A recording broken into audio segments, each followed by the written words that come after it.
قرآن میں اللہ تعالی فرماتا ہے وَلَا تَزِرُ وَازِرَةٌ وِزْرَ أُخْرَى، کوئی بوجھ اٹھانے والا کسی دوسرے کے گناہ کا بوجھ نہیں اٹھائے گا۔ قرآن میں اللہ تعالی فرماتا ہے فَالَّذِينَ آمَنُوا مِنْكُمْ وَأَنفَقُوا لَهُمْ أَجْرٌ كَبِيرٌ، تم میں سے جو لوگ ایمان لائے ہیں اور انہوں نے اللہ کے راستے میں خرچ کیا ہے ان کے لیے بڑا ثواب ہے۔ قرآن میں اللہ تعالی فرماتا ہے وَخَلَقَ كُلَّ شَيْءٍ فَقَدَّرَهُ تَقْدِيرًا، اللہ نے ہر چیز پیدا کی اور پھر اس کی تقدیر مقرر فرمائی۔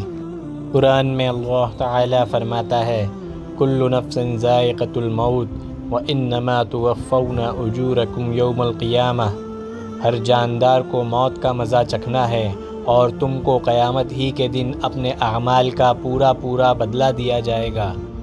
قرآن میں اللہ تعالی فرماتا ہے وَلَا تَعَاوَنُوا عَلَى الْإِثْمِ وَالْعُدْوَانِ وَاتَّقُوا اللَّهَ إِنَّ اللَّهَ شَدِيدُ الْعِقَابِ، گناہ اور ظلم میں کسی کی مدد نہ کرو اور اللہ سے ڈرتے رہو، بے شک اللہ کا عذاب بڑا سخت ہے۔